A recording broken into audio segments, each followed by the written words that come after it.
إن الحمد لله نحمده ونستعينه ونستغفره ونعوذ بالله من شرور أنفسنا ومن سيئات أعمالنا من يهده الله فلا مضل له ومن يضلل فلا هادي له أشهد أن لا إله إلا الله وحده لا شريك له وأشهد أن محمدا عبده ورسوله فإن أصدق الحديث كتاب الله وخير الهدي هدي محمد صلى الله عليه وسلم وشر الأمور محدثاتها وكل محدثة بدعة وكل بدعة ضلالة وكل ضلالة في النار أما بعد Ikhwati fillah rahimani wa rahimakumullah ta'ala. Pada kesempatan kita di malam hari ini, tentunya setelah kita bersyukur kepada Allah dan bersalawat untuk Nabi Muhammad sallallahu alaihi wasallam, keluarga beliau, sahabat-sahabat beliau dan orang-orang yang mengikuti beliau sampai hari kiamat, insyaallah ta'ala kita akan melanjutkan pembahasan kita di dalam kitab Mujmal Usul Ahli Sunnah wal Jamaah fil Aqidah.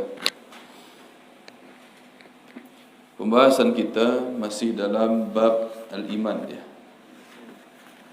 Bab al-iman, yaitu pada poin kedua yang belum kita selesaikan. Sebelumnya kita membahas, telah kita baca dan kita jelaskan, man akhrajal amala 'anil imani fahuwa murji'un. Siapa yang mengeluarkan amal dari kategori iman, maka dia adalah murji'ah, bagian dari golongan murji'ah, yaitu golongan menyimpang yang menisbatkan dirinya kepada Islam. Baik, ini sudah kita bahas ya, dengan panjang lebar pembahasannya pada pekan yang lalu. Kemudian potongan yang kedua dari poin ini, wa man adkhala fihi ma laysa minhu fahuwa mubtadi'un. Dan siapapun yang memasukkan adkhala fihi ke dalamnya, yaitu ke dalam iman, ma laysa minhu, apa-apa yang bukan bagian dari iman itu sendiri, fahuwa mubtadi'un, maka dia adalah ahlul bid'ah. Maka dia adalah ahlul bid'ah. Jadi ikhwati fiddin rahimani wa rahimakumullah ta'ala, agama ini adalah wahyu dari Allah subhanahu wa ta'ala, bukan buatan manusia, tapi wahyu dari Allah. Allah turunkan dengan menurunkan kalamnya Al-Quranul Karim beserta seluruh apa-apa yang terkandung dalam urusan agama ini. Semuanya jelas dalam Al-Quran. Dengan demikian Allah pun mengutus nabinya Nabi Muhammad sallallahu alaihi wasallam litubayyina lin-nasi, untuk menjelaskan kepada manusia apa yang diturunkan dalam Al-Quran tersebut. Rasul sallallahu alaihi wasallam bertugas menjelaskan, balligh ma unzila ilaik, jelaskan, sampaikan apa yang diturunkan kepadamu. Disuruh Rasul sallallahu alaihi wasallam. Dan Rasul sallallahu alaihi wasallam adalah utusan Allah yang amanah. Semua dalam urusan agama ini sudah beliau sampaikan. Maka menjelang selesainya tugas Nabi sallallahu alaihi wasallam dalam menjelaskan agama ini, Allah tutup Al-Quran ini dengan firman-Nya, al-yawma akmaltu lakum dinakum wa atmamtu alaikum ni'mati wa raditu lakum al-islam dina, dalam surat Al-Maidah ayat 3. Al-yawma, pada hari ini, akmaltu lakum, telah aku sempurnakan untuk kalian, dinakum, agama kalian telah sempurna. Kalau telah sempurna, perlu lagi ditambah? Tidak, karena dia sudah sempurna.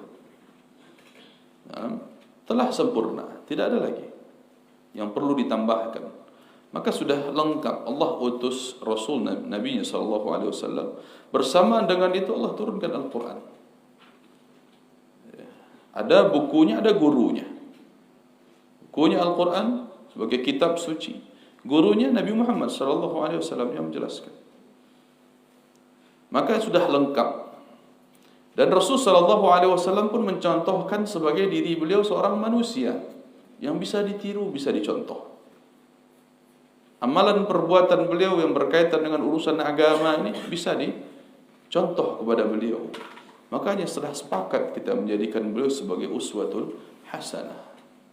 Laqad kana lakum fi Rasulillahi uswatun hasanah liman kana yarjullaha wal yawmal akhir.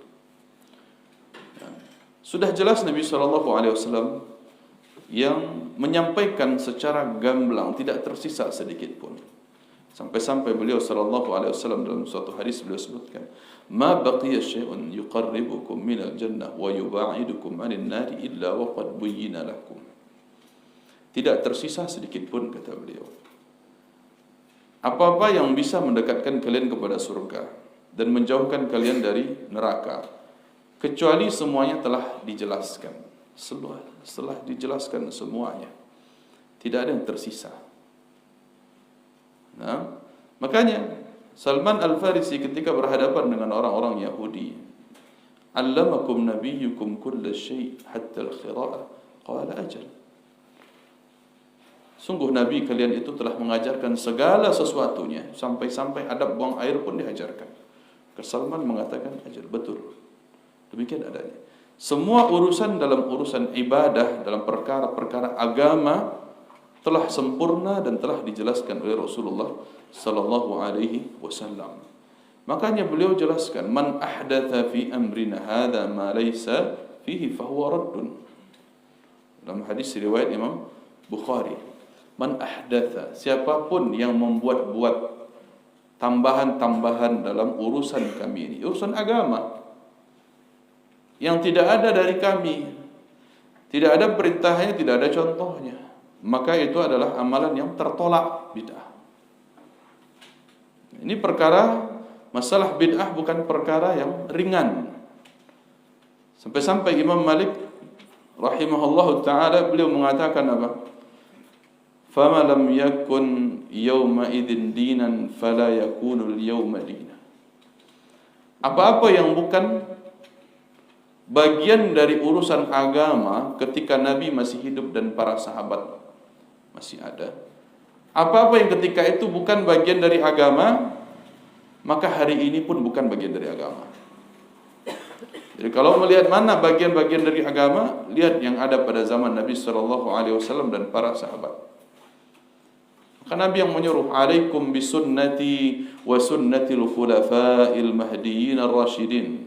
Dalam riwayat yang lain, wa sunnatil khulafa'ir rasyidin al-mahdiyyin. Hendaklah kalian berpegang teguh dengan sunnahku dan sunnah sahabat-sahabatku yang bagian dari khulafa'ur rasyidin yang mendapatkan petunjuk. Tamassaku biha, pegang teguhlah, kata Nabi sallallahu alaihi wasallam. Wa 'addu 'alaiha bin nawajid, gigitlah oleh kalian dengan gigi geraham yang paling belakang. Rasul sallallahu alaihi wasallam yang menyuruh demikian. Maka ikhwati fid din rahimani wa rahimakumullah taala. Jazakallahu khairan. Ya, antara ancaman-ancaman besar dari pelaku-pelaku bid'ah ini, sebagaimana pula yang disebutkan oleh Imam Malik rahimahullahu taala, "Man ibtada'a fid din." Siapa yang berbuat bid'ah dalam urusan agama, faqad za'ama anna Rasulullah sallallahu alaihi wasallam khana ar-risalah.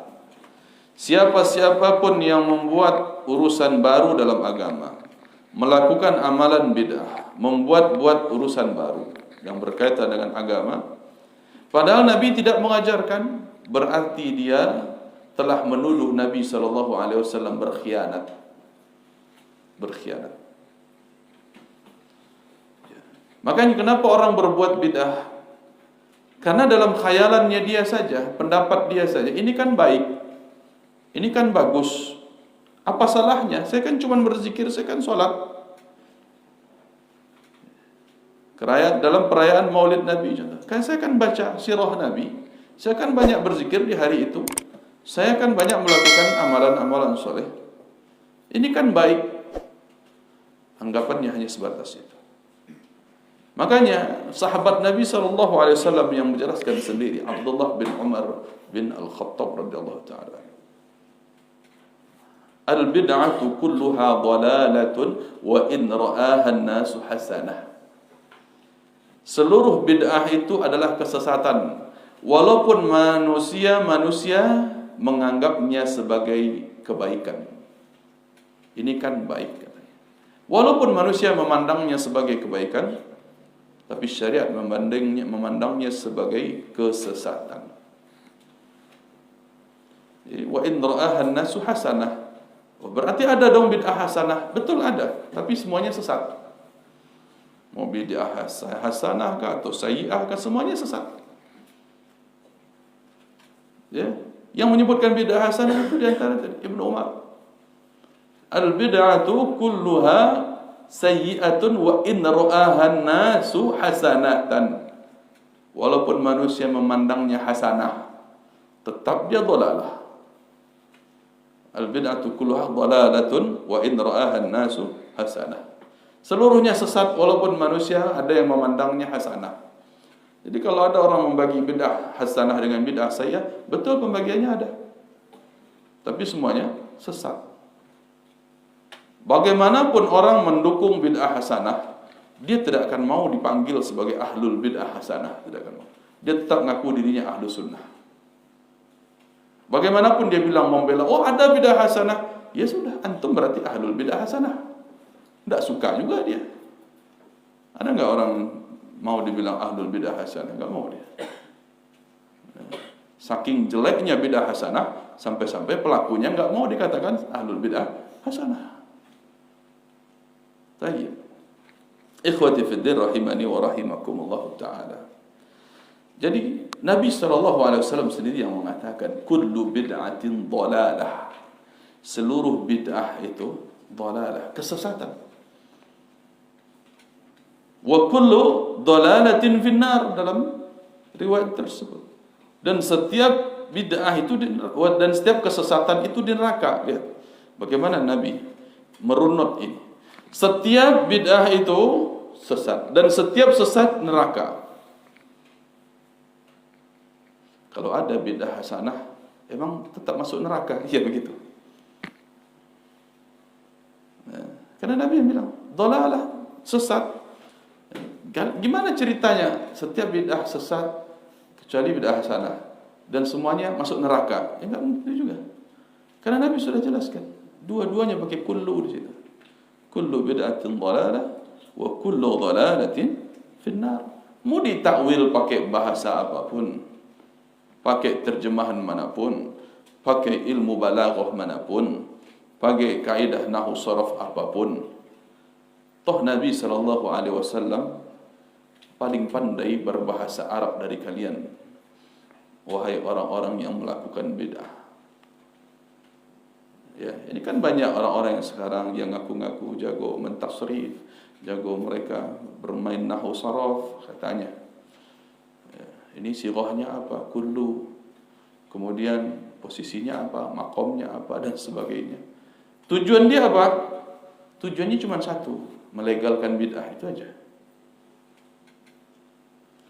Nah, ini menunjukkan ikhwati fiddin rahimani wa rahimakumullah ta'ala.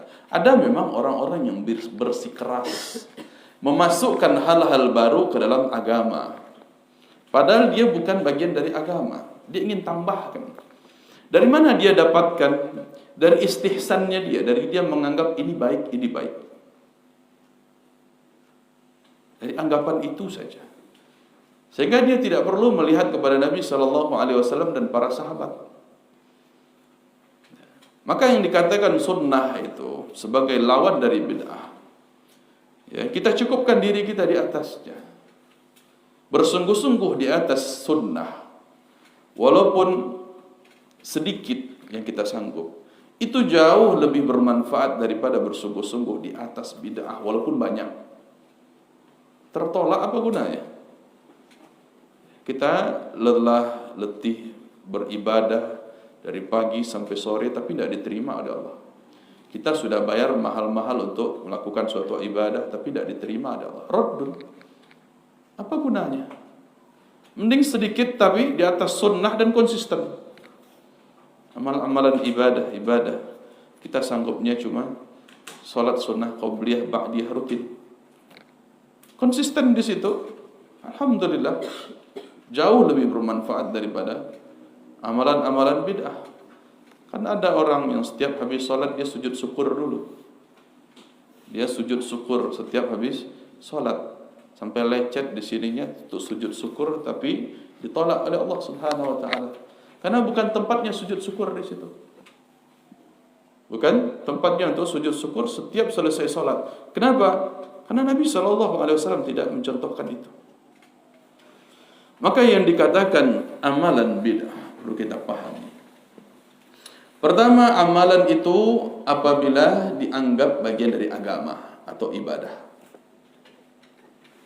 Amalan itu dianggap sebagai bagian dari agama atau ibadah.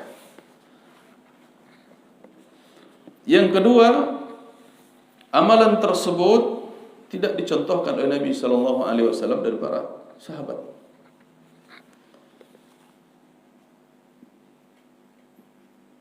Pertama, dia menganggap sebagai ibadah. Yang kedua, amalan tersebut tidak dicontohkan oleh Rasulullah SAW dan para sahabat. Nah,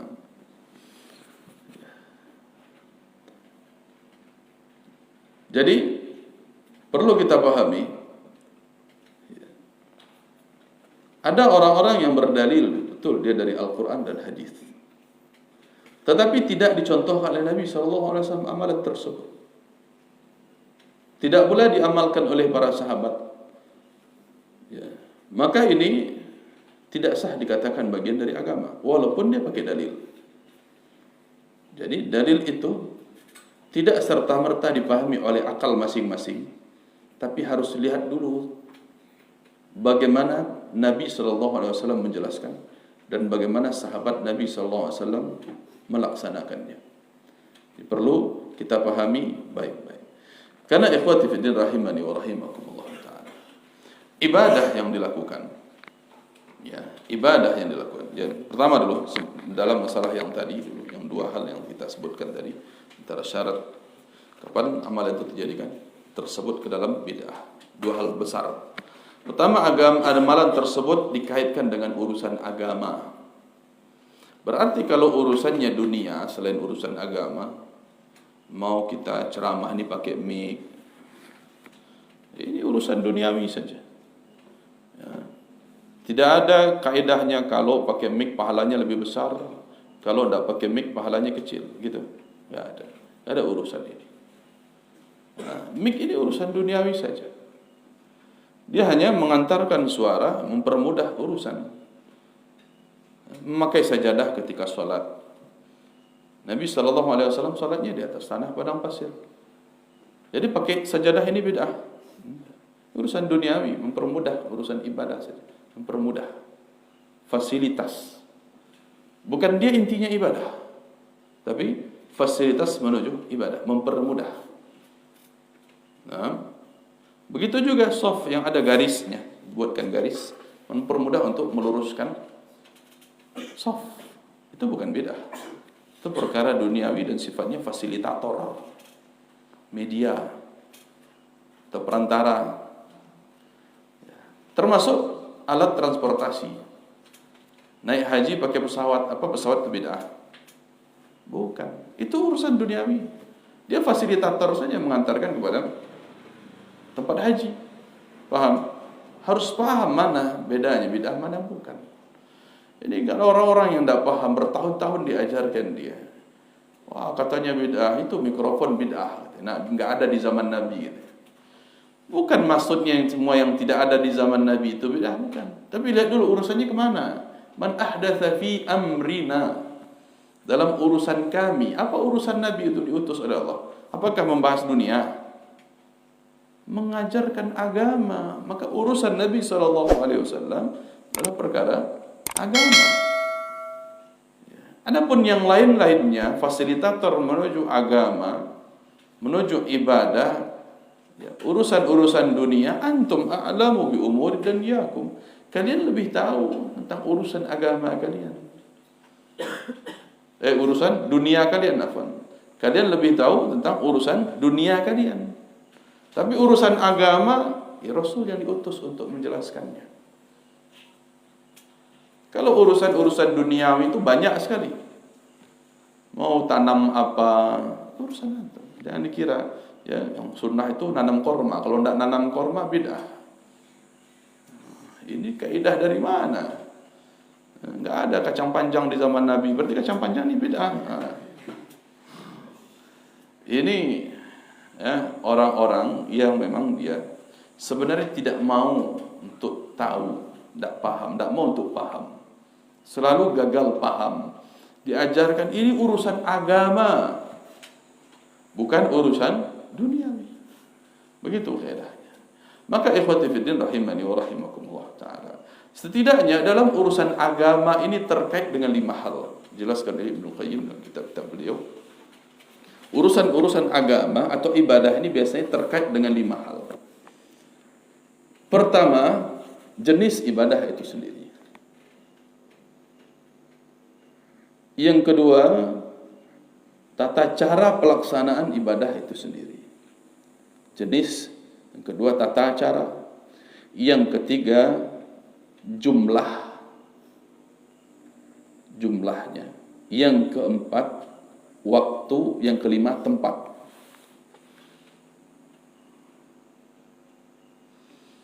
Pertama, jenisnya. Yang kedua, tata caranya. Yang ketiga, jumlahnya. Yang keempat, tempat. Yang kelima, waktu. Atau waktu dan tempat. Ibadah memiliki urusan dengan 5 hal tersebut. Ada yang umum dan ada yang khusus. Maka kaidahnya, segala yang umum tidak bisa dijadikan khusus kecuali dengan dalil. Dan segala yang khusus tidak bisa dijadikan umum kecuali dengan dalil. Itu kaidah besar di antara memahaminya. Contohnya kita lihat pertama, ibadah itu punya jenis. Apa jenisnya? Salat itu salah satu jenis ibadah. Zikir salah satu jenisnya. Puasa jenis ibadah. Zakat jenis ibadah. Melakukan sujud syukur, sujud sahwi, sujud tilawah itu jenis ibadah. Ya, solat sunnah ada jenisnya. Ini solat apa? Solat sunnah qabliyah, solat sunnah ba'diyah, solat sunnah mutlak, itu pun jenisnya. Solat sunnah tahiyatul masjid, dan seterusnya. Solat sunnah tawaf antaranya. Ya, maka ada jenis. Perkara ini ditanyakan, apakah jenis-jenis solat tadi ada dalilnya? Adakah dalilnya sesuai dengan jenis-jenis tersebut? Baik. Ya, berzikir ada dalilnya. Ala bi dzikrillah tatma'innul qulub. Berzikirlah kalian kepada Allah, sesungguhnya berzikir tersebut menenangkan hati. Ada jenisnya. Jadi jenis-jenis ini harus dilihat adakah dalilnya. Jenis-jenis yang lain melakukan perayaan ulang tahun Nabi Muhammad, itu kan jenis ibadah. Kenapa dikatakan jenis ibadah? Karena mereka menyandarkan ke dalam Islam. Bagian dari ajaran, bagian dari acara yang disyariatkan. Dengan harapan mereka dapat pahala melakukan itu kan.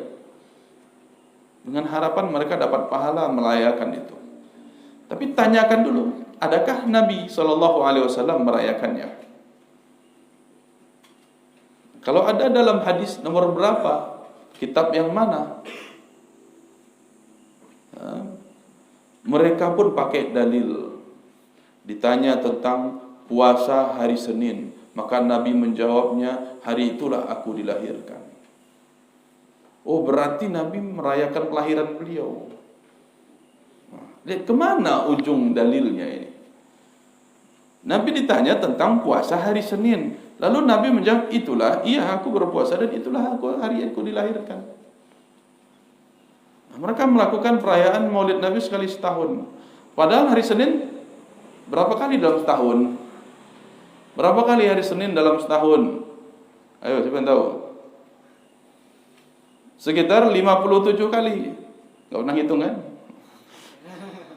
Sekitar 57 atau 58 kali. Nah, sekitar itu. Berarti setiap hari Senin kita perayaan. Dan lihat lagi, Nabi ditanya tentang puasa hari Senin.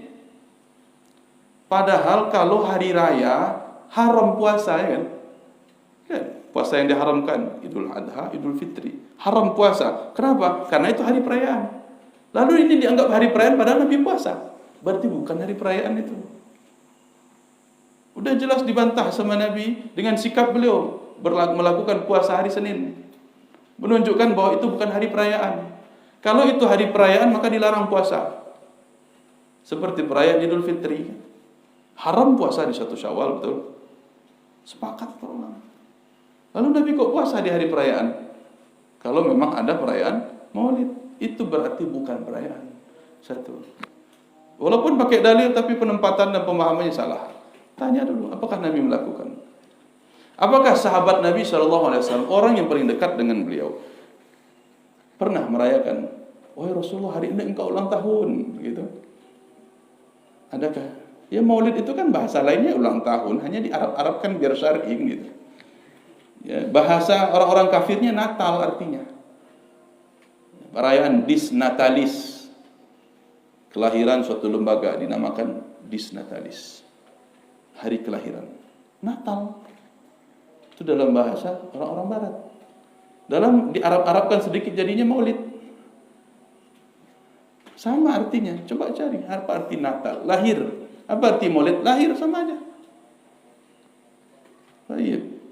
Ini luar biasa. Kenapa diadakan? Padahal Nabi tidak pernah merayakan. Sahabat Nabi SAW pun tidak pernah merayakan. Istri Nabi SAW yang paling tercinta, paling cinta kepada Nabi, pernahkah mereka merayakan? Tidak ada satu riwayat. Oke, kita lihat ke bawah. Para imam yang 4 setelah sahabat, imam yang 4, Imam Abu Hanifah, adakah dalam kitab fikih beliau perayaan Maulid? Tidak dikenal. Imam Malik pun demikian. Imam Syafi'i, oke. Orang menganggap Imam Syafi'i sebagai referensi besar dalam fikih. Adakah dalam kitab Imam Syafi'i satu pun tata cara melakukan Maulid? Kalau ada sini tak bayar. Tulisan beliau langsung Imam Syafi'i. Imam Syafi'i. Bagaimana tata cara pelaksanaan Maulid menurut mazhab Syafi'i? Imam Syafi'i. Tidak ada satupun, tidak ada dari mazhab Syafi'i. Tidak ada satupun. Nah, harus melakukan pertama acaranya begini. Nah, dilakukan dengan sholat begini. Kemudian dikumpulkan jamaah begini. Tidak ada. Sholat Jumat saja beliau atur kan. Ya, walaupun di sini tidak ada dalil yang sharihnya, tetap beliau atur gimana jumlah jamaah minimal ketika sholat Jumat. Beliau atur itu, Imam Syafi'i. Walaupun ini ya tidak ada dalil yang sharih mewajibkan 40 orang, tidak ada. Dalam sholat Jumat tidak ada wajib 40 orang. Imam Syafi'i bahas itu. Lalu bagaimana dengan perayaan Maulid? Berapa orang jumlah maksimal minimalnya? Kan enggak ada.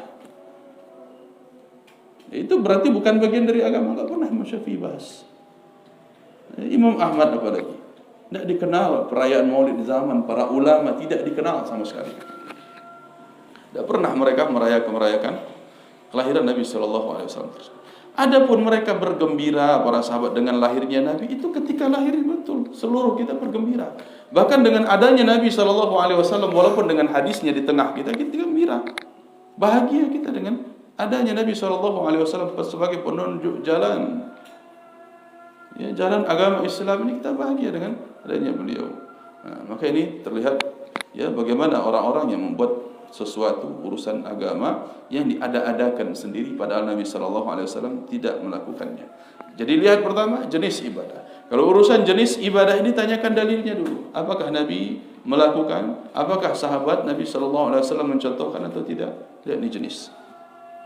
Begitu juga ibadah-ibadah yang lain, perayaan nuzul Quran. Adakah Nabi merayakan itu? Mengajarkan hal demikian? Tapi kalau iktikaf Nabi amalkan itu. Nabi beriktikaf, banyak dalil-dalilnya. Ya, bahkan menjelang wafatnya beliau sallallahu alaihi wasallam 20 hari beliau iktikaf. Setelah beliau iktikaf, beliau meninggal diikuti oleh istri-istri beliau iktikaf. Sahabat-sahabat yang lain iktikaf. Lalu kenapa perayaan nuzul Quran tidak pernah diajarkan Nabi? Menunjukkan ini bukan bagian dari agama. Al-Quran itu bukan untuk diperingati turunnya. Ya. Bahkan lihat, carilah Lailatul Qadar. Al-Quran turun kapan? Inna anzalnahu fi Lailatul Qadar. Lailatul Qadar. Carilah Lailatul Qadar di 10 malam terakhir. Riwayat yang lain pada malam-malam ganjil. Sekarang perayaan nuzul Quran kapan? 17 Ramadan. 10 terakhir gitu. Nah inilah namanya. Ya tanyakan, lihat dalilnya apakah Nabi SAW merayakan dan para sahabat merayakan. Perayaan apa lagi yang dikandengkan dalam agama, yang dikatakan bagian dari agama? Tahun baru Hijriah. Tahun baru Hijriah. Apakah Nabi SAW pernah mengamalkan itu? Awal 1 Hijriah aja kapan adanya? Zaman Umar bin Khattab yang menetapkan awal 1 Hijriah, tahun 1 Hijriah. Ya, ditetapkan di zaman Umar, yang diambil penetapannya itu ketika hijrahnya Nabi. Nah, berarti dari awal hijrahnya Nabi sampai zaman Umar pernah diperingati. Tidak ada satu pun.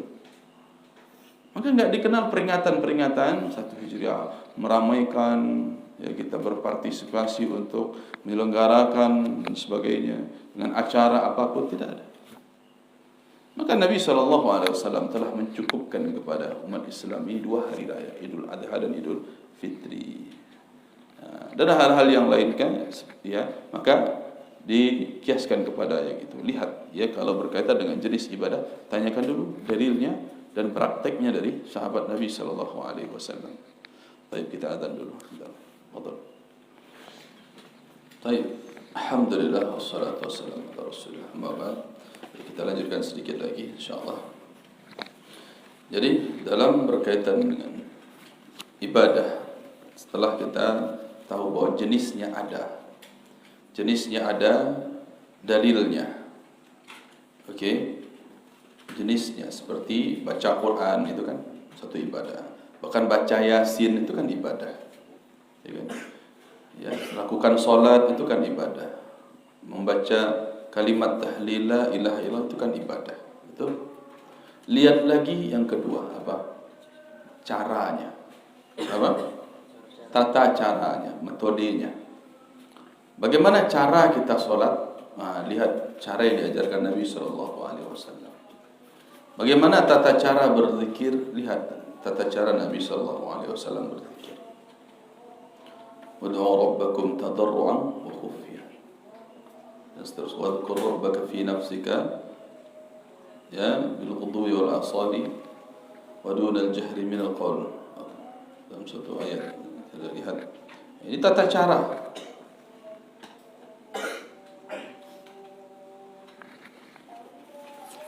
Ya wadhkur rabbaka fi nafsika tadarruan wa khifah wa dunal jahri min al qawl. Bil ghudwi wal asali wa la takun minal ghafilin. Ini tata cara berzikir fi nafsika, dalam dirimu sendiri-sendiri, tadarruan, rendah hati, wa khifah, tersembunyi, tidak teriak-teriak. Ini tata cara zikir. Wa dunal jahri minal qaul, tanpa mengeraskan suara berzikir. Ini tata cara Allah yang jelaskan dan dicontoh oleh Nabi SAW. Berzikirnya sendiri-sendiri, kalaupun terdengar suara lirih, dia suara yang lirih, tidak keras, tidak teriak-teriak, walaupun berzikir. Jadi jangan sampai orang hanya melakukan, saya kan berzikir, cara urusan sendiri-sendiri, nggak bisa. Lihat dulu bagaimana cara yang diajarkan oleh Nabi SAW. Puasa pun amal ibadah. Caranya, dia puasa semenjak jam 12 malam sampai jam 12 siang. Betul caranya? Ya. Ya. Atau dia puasa dari, katakan di situ mereka sebut alarm imsak atau imsak. Ya, belum waktunya, belum adzan kan. Batas puasa itu kapan? Subuh kan? Adzan subuh itu dia. Sampai terbenam matahari. Ini ada orang sengaja menentukan sendiri 10 menit sebelum adzan adalah waktu imsak. Ini bid'ah ini. Caranya tidak sesuai. Ada juga yang buka itu bukan adzan maghrib, tapi apa? Ketika malam. Ya, apa tanda malam? Kalau sudah ada bintang katanya. Nah, ini orang-orang Syiah. Jadi mereka puasanya sampai nampak bintang baru buka dia. Kalau nggak ada bintang, harinya mendung nggak buka puasa dia. Nah, ini cara yang salah. Nah, ada yang berzikir tapi caranya geleng-geleng kepala. Ya, sambil mutar-mutar, sambil goyang-goyang, sambil hentak-hentak bumi, sambil pukul-pukul meja, pukul-pukul lantai. Jenis ibadahnya betul zikir, caranya yang salah, maka caranya pun harus sesuai. Maka cara-cara yang tidak sesuai dengan cara Nabi Sallallahu Alaihi Wasallam itu pun bid'ah. Paham? Baik. Kemudian terkait dengan apa lagi? Jumlah, bilangannya. Kalau dia jumlahnya umum, maka jangan dikhususkan kecuali dengan dalil. Contohnya zikir wa dzikr rabbaka dzikran katsira. Berzikir kepada Allah dengan zikir yang banyak. Kalau banyak tanpa batas. Sehari-hari kita banyak-banyak mengucapkan ya zikir alhamdulillah, ya zikir subhanallah tanpa batas. Betul. Tetapi ketika dia diikat dengan jumlah, maka jangan lebihkan. Ya, membaca subhanallah setelah sholat berapa jumlahnya? 33 kali. Jangan tambah lagi jadi 60 kali, 100 kali. Karena dia sudah dikhususkan. Ya, cukup dengan jumlah yang diajarkan. Ya, berkaitan dengan jumlah seperti sholat. Subuh cukup 2 rakaat ya. Jangan dikira satu rakaat itu kan kebaikan. Saya mau tambah. Jadinya 3 rakaat, 4 rakaat. Lah kok disalahkan saya? Saya kan melakukan kebaikan gitu. Dia sudah diikat dengan jumlah. Jumlahnya 2 rakaat diajarkan Nabi cukup itu. Jadi ditambah lagi. Ya, apapun yang ada jumlahnya ditetapkan, maka tidak boleh ditambah, tidak boleh dikurang. Yang dikhususkan tadi. Tapi yang tidak ditentukan berapa jumlahnya, seperti sholat sunnah mutlak. Berapa orang mau sholat sunnah? Ya tetap caranya dua-dua, matna. Berapa kali dia mau sholat sunnah? Terus dia tidak ada batas, karena mutlak namanya. Baik? Paham? Nah, kecuali pada waktu-waktu terlarang. Ya, insyaallah ada pembahasan bab fikih lebih lanjut nanti. Baik. Jadi kalau ada batasan jumlah, jangan ditambah, jangan dikurang. Ya. Kita jumlah puasa Ramadan berapa? 29 atau 30 hari. Nah, jangan ditambah lagi jadi puasa 40 hari. Ya ada. Boleh ditambah, ada dalilnya. 6 hari di bulan Syawal. Jelas. Berarti 36. Nah, jadi 6 hari, jangan ditambah. Puasa Syawal itu yang sunnahnya 8 hari bukan 6. Mana dalilnya? Padahal Nabi sebutkan jumlah. Wa atba'u sittan min Syawal. Jadi lengkapi dengan 6 hari di bulan Syawal. Nah, maka dia seperti kasiyamid dahar, seperti puasa 1 tahun. Taib, yang sudah ada jumlahnya jangan ditambah, jangan dikurang. Yang belum ada jumlahnya jangan dibuat jumlahnya. Siapa yang membaca kalimat la ilaha illallah sebanyak 1000 kali, maka dia dapat pahala sekian. Siapa yang nyebut 1000? Siapa yang menetapkan jumlah 1000? Penetapan ini tanpa dalil berarti bid'ah. Paham? Apapun bentuk zikirnya, kalau tidak ditetapkan jumlahnya, jangan ditetapkan. Paham ya? Ini masalah jumlah. Yang ke berapa? 4, masalah apa? Waktu. Ibadah kalau terikat dengan suatu waktu, Jangan diganti waktunya. Sholat subuh bisa 12 siang, sudah diikat waktunya. Nah, semenjak fajar sampai terbit matahari secara sempurna, itu waktu sholat subuh. Ada fajar, ada matahari. InsyaAllah juga akan dibahas nanti di Nusar 2 apa bedanya terbit fajar dengan terbit matahari. Ya secara umum fajar itu awalnya matahari, awal menyentuh ufuk nih, awal tampak sedikit, itu fajar. Selesai itu baru matahari dia. Selesai sempurna dia, itu matahari. Ya, sudah lewat dari ufuk, itu habis subuh. Tahu ufuk, dataran ya, yang luas itu muncul sedikit cahaya, itu fajar. Cahaya melintang begini, fajar shadiq. Sempurna dia jadi matahari, itu habis waktu subuh. Ada waktunya, Nabi yang tetapkan demikian. Zuhur pun ada waktunya, ya, asar pun. Jadi tidak boleh diganti waktunya. Begitu juga seperti haji misalnya, ada waktunya wukuf. Tanggal berapa? 9 Dzulhijjah. Bolehkah diwukuf dia tanggal 10, tanggal 8, tanggal yang lain? Nggak bisa. Ya. Ada orang-orang liberal yang mengusulkan sebaiknya ibadah haji ini dilakukan di bulan-bulan yang lain supaya kebahagiaan bulannya gitu. Nah, tiap tahun bisa 12 kali haji gitu dalam setahun.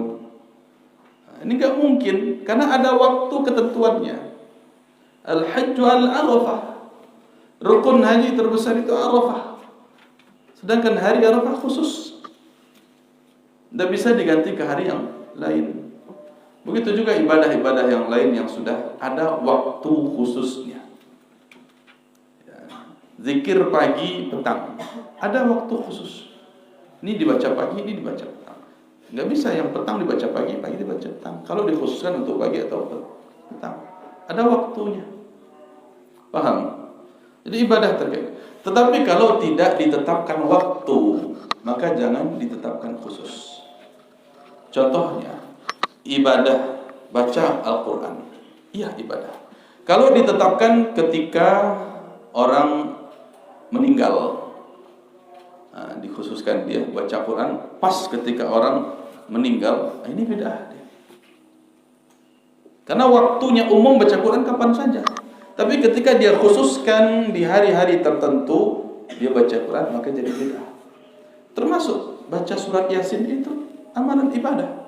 Tapi ketika dia khususkan malam Jumat, ini tanya dulu dalilnya. Mana dalil khusus Yasin malam Jumat? Hadis-hadisnya dhaif semua, tidak ada yang sahih. Tidak bisa diamalkan. Paham? Ya. Membaca Yasin ketika malam tahlilan. Dan tahlilan itu sedih tanya lagi, apa isi tahlilan? Baca kalimat la ilaha illallah. Oke. Sekarang dibacanya ketika ada orang meninggal 1 hari, 2 hari, 3 hari, 7 hari, berapa lagi? 40 hari. Tanya. Penentuan waktu 5, 7 dan tadi yang disebutkan, mana dalilnya? Kenapa dikhususkan di waktu itu? Inilah menjadi bid'ah dia. Kalau tidak ada dalil dalam mengkhususkan dan menetapkan waktu. Jadi waktu yang ditetapkan secara dalil. Adapun orang-orang yang menetapkan waktu khusus, itu pun dimintai pertanyaan dia, mana dalilnya? Kenapa dikhususkan waktu itu? Seperti juga sujud syukur. Kapan waktunya? Dijelaskan. Ketika mendapatkan nikmat yang berbeda dengan hari-hari sebelumnya, yang jarang dia dapati, itu disyariatkan dia sujud syukur. Kalau nikmat yang setiap hari dia dapati seperti sholat, apakah dia sujud syukur setiap setelah sholat? Enggak. Bahkan udara yang kita hirup ini nikmat dari Allah. Apakah setiap bernafas sujud syukur, bernafas sujud syukur lagi, nafas sujud syukur? Begitu. Ada ketentuan waktunya, ada kaedah-kaedahnya. Apalagi badan kita ini nikmat semua kan, sehat kita nikmat. Bisa bangun pagi kita baca apa? Alhamdulillahilladzi ahyana ba'da ma amata. Kan nikmat kita puji Allah kan? Apakah setiap bangun tidur kita sujud syukur? Mana dalilnya? Nah, begitu penetapannya. Mana dalilnya? Kalau berkaitan dengan waktu, Ya, yang sudah ditetapkan waktunya jangan ganti. Yang belum jangan ditetapkan. Itu dia. Yang tidak ditetapkan waktunya jangan ditetapkan sekali. Dan jangan dibalik-balik waktunya. Saya sebelum makan baca dulu ghufranak, bisa. Sebelum makan baca ghufranak. Artinya kan baik. Ya Allah, ampunanmu ya Allah. Benar kan artinya ghufran? Aku memohon ampunanmu ya Allah. Kan baik artinya itu. Bisa nggak dipakai sebelum makan? Atau setelah makan? Tepatnya semua ada cara, ada waktu. Nah, begitulah ibadah kita diatur oleh Rasulullah SAW. Ada tempatnya. Likulli maqamin maqalin wa maqalun wa likulli maqalin maqamun. Setiap ucapan itu ada tempatnya dan setiap tempat itu ada ucapannya. Paham? Kemudian yang terakhir apa tadi? Tempat juga. Masalah tempat yang sifatnya umum jangan dikhususkan juga. Kita sholat di masjid manapun, ya sama. Ya, mau sholat di masjid Darul Ilmi, pahalanya sama aja dengan sholat di masjid Istiqlal sama. Tetapi yang dikhususkan tempatnya, itulah baru keutamaan. Di mana contohnya? Masjidil Haram, Masjid Nabawi dan Masjidil Aqsa. Ini dikhususkan tempat dengan keutamaan ibadah yang berbeda di situ. Maka tidak bisa dikatakan seorang kalau sholat di sini lebih afdal daripada sholat tempat yang lain, padahal tidak ada dalil khusus yang menetapkan keutamaan ini tempat. Ini berkaitan dengan tempat. Termasuk berkaitan dengan tempat ibadah sholat tahiyatul masjid. Tempatnya apa? Masjid. Gimana sekarang kalau dia mau Idul Fitri sampai di lapangan ada sholat tahiyatul masjid? Padahal di zaman Nabi SAW yang disebut dengan masjid itu adalah semua tempat yang dilakukan sholat berjamaah di dalamnya, itu masjid. Walaupun dalam negara kita disebutnya musalla, ya kan? Atau surau, atau langgar. Jangan sholat, jangan dilanggar, gitu kan? Langgar tempat sholat. Ya, siapa bilang sholat gak boleh dilanggar? Boleh. Langgar itu nama masjid, istilah lain. Nama lain dari masjid itu apa? Di negara kita ada masjid, ada musalla, ada surau, ada langgar, apalagi. Nah, ini masjid semuanya.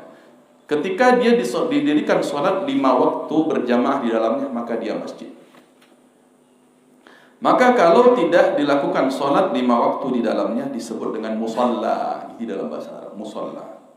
Seperti sholat di lapangan. Lapangan itu 5 waktu enggak di situ. Idul Fitri Idul Adha dianjurkan di lapangan. Ya, afdal yang sunnahnya di situ. Maka dia disebut musalla. Tidak ada sholat tahiyatul musalla. Tidak ada. Begitu juga tempat-tempat sholat yang ada di rumah kita, yang hanya dilakukan sholat sunnah di dalamnya.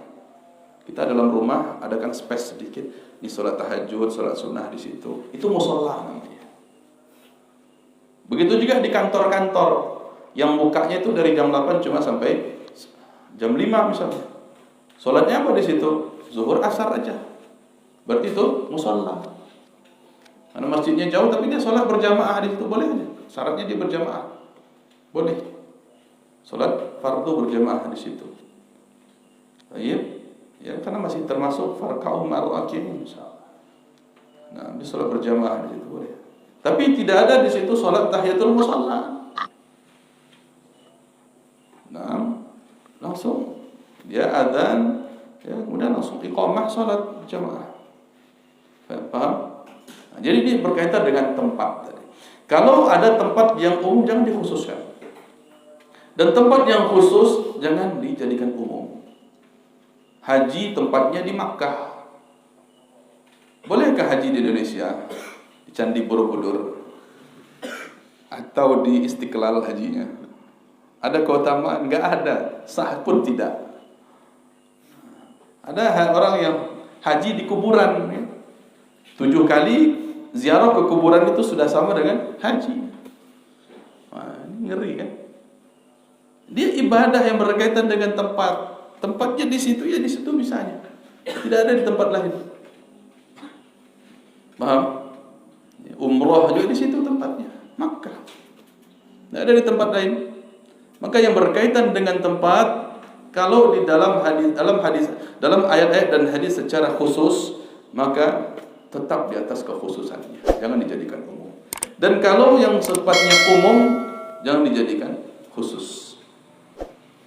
Ya, misalnya membaca zikir, alhamdulillah, misalnya, atau subhanallah. Saya setiap masuk masjid baca alhamdulillah, baca subhanallah. Mana dalilnya? Kalau mau masuk masjid ada doa khusus berkaitan dengan tempat kan? Apa? Allahumma ftahli abwaaba rahmatik. Bisa dibaca untuk tempat lain. Masuk WC bisa baca itu. Ini tempat. Berkaitan dengan tempat ada yang khusus di situ, khusus. Dan yang umum jangan dijadikan untuk itu, jangan ditambahkan. Ya, ini masalah waktu dan tempat. Waktu contohnya ada kita dengar orang sebelum azan baca innallaha wa malaikatahu yusholluna 'alan nabi, ya kan? Sebelum azan. Tanyakan ke dia, adakah Nabi sallallahu alaihi wasallam baca itu ketika apa?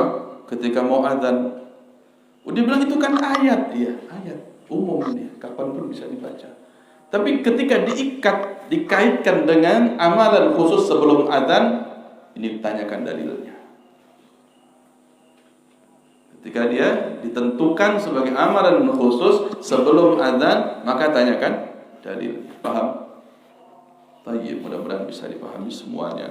Ya, ini perkara-perkara agama ini penting kita pahami. Ya, kenapa Nabi SAW dalam suatu hadis riwayat Imam Bukhari, ya, pernah kita bahas, kita singgung sedikit tentang orang-orang yang diusir dari telaga. Inni faratukum 'alal haud. Saya itu adalah orang yang pertama masuk telagaku nanti. Telaga Al-Kautsar. Telaganya Nabi SAW. Man marra alayya syariba wa man syariba lam yadma abada. Siapapun yang melewati telagaku nanti dia akan apa? Ya, dia akan meminumnya, dan siapa yang meminumnya dia tidak akan kehausan selama-lamanya. Tetapi la yaridanna alayya aqwamun a'rifuhum wa ya'rifuni. Akan ada melewatiku nantinya suatu kaum. Aku kenal mereka dan mereka kenalku. Berarti ini umat Nabi kan? Aku kenal mereka dan mereka pun mengenalku. Thumma yuhalu baini wa bainahum. Akan tetapi terhalangi antaraku dan mereka. Mereka tidak bisa masuk ke dalam telagaku. Fa'aqul, maka aku berkata, kata Nabi SAW, innahum minni. Ya Allah, mereka itu bagian dariku, bagian dari umatku. Fayuqal, maka dikatakan kepada Nabi Muhammad ketika itu, innaka la tadri ma ahdathu ba'daka. Sesungguhnya kamu tidak tahu, wahai Muhammad, kata Allah, apa amalan-amalan yang mereka buat-buat, mereka tambah-tambah setelah engkau wafat. Engkau tak tahu. Inilah sebabnya. Fa'aqulu suhqan liman ghayyara ba'di. Maka Nabi SAW kemudian mengatakan, suhqan, menjauhlah kalian bagi siapapun yang merubah agama setelah peninggalanku. Paham? Ini ngerinya kalau beramal, berbuat amalan bid'ah, menambah-nambah urusan agama yang tidak ada dalilnya, yang tidak dicontoh oleh Nabi SAW beserta para sahabat beliau. Diusir oleh Nabi, suhqan. Menyingkirlah, menjauhlah. Liman ghayyara ba'di, bagi siapapun yang telah merubah agama ini setelahku. Nah, jadi bukan perkara remeh masalah bid'ah seperti ini. Mudah-mudahan bisa dipahami dengan baik. Ya, kita cukupkan sampai di sini. Subhanakallahumma wa bihamdika, asyhadu an la ilaha illa anta, astaghfiruka. Assalamualaikum warahmatullahi wabarakatuh.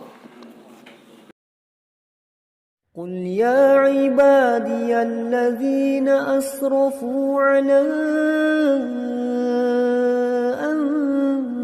أنفسهم لا تقنطوا من رحمة الله